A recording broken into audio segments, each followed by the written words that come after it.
Здравствуйте, дорогие друзья! Сегодня мне представилась замечательная возможность пообщаться с вами несколько минут и почитать вам парочку своих стихотворений. Надеюсь поделиться с вами своим вдохновением. Первое стихотворение, может быть, немножко связано еще с одним моим хобби. Люблю рисовать, в основном портреты. И стихотворение называется «Твой лик». Твой лик — загадка Джоконды. Могу утопать в нем час. Великие тайны природы в искорках милых глаз.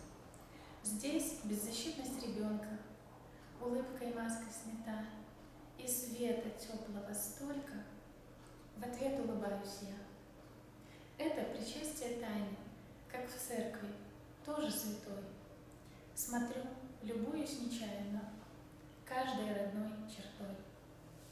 Второе стихотворение называется «После встречи». Здесь будет небольшой эксперимент со словообразованием, и это стихотворение наполнено мыслью радости, радостными чувствами от встречи с близким человеком. Встреча с тобой — причастие, после нее молчится, душой осязается счастье, хочется в храм молиться. Хожу и молчу, отсутствуя, для взглядов, писем, звонков. Встреча с тобой — напутствие и избавление от оков.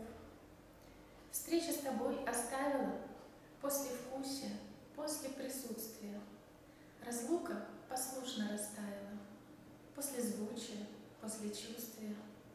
Смотрю вокруг после взглядами, в которых тебе сопутствие. Встреча с тобой — награда и навсегда чувствие. Следующее стихотворение несет, наверное, мысль о том, что любящих людей нельзя разлучить. Все равно мы вместе, несмотря на обстоятельства, несмотря на преграды. Тропинки к тебе, и все следы ведут к тебе. Все годы, песни и мотивы. Всегда испытываешь диво и благодарствуешь судьбе. К тебе все чудеса ведут, они тебя напоминают. Я их на клавишах сыграю и привезу их в твой уют. К тебе ведут и все слова, на кромке океана строчки. Их от песчаного листочка ракушка утаит едва. И случай сам к тебе ведет, и 400-летний фикус, предчувствие покоя привкус, и сам закат, и сам восход. Еще одно стихотворение похожей тематики. Ты обитаешь во мне, как свет обитает в доме. Скрипкой поешь в тишине. Ты, никого здесь кроме тебя не бывает так часто, так полно, чтобы прогнать даже ночи мрак, взглядов колких сугробы. Ты непреложный свет, ты неустанное утро. Ты мой заветный секрет, тайна из перламутра.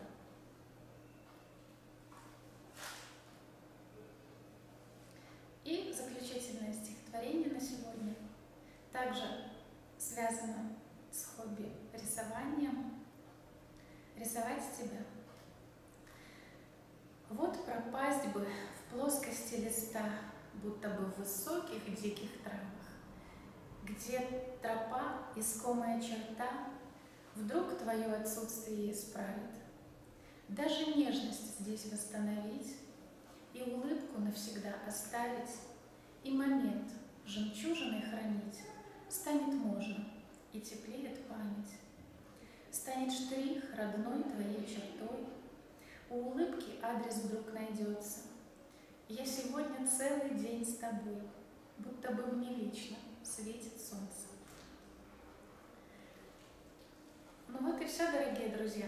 Надеюсь, мне удалось немножечко вас вдохновить. Не грустите, даже если вы в разлуке сейчас со своими любимыми.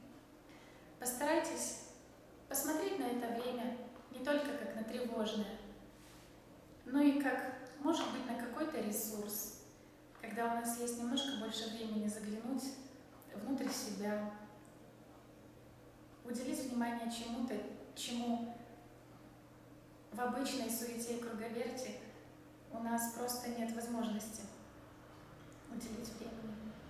Крепкого всем здоровья, вдохновения. До новых встреч!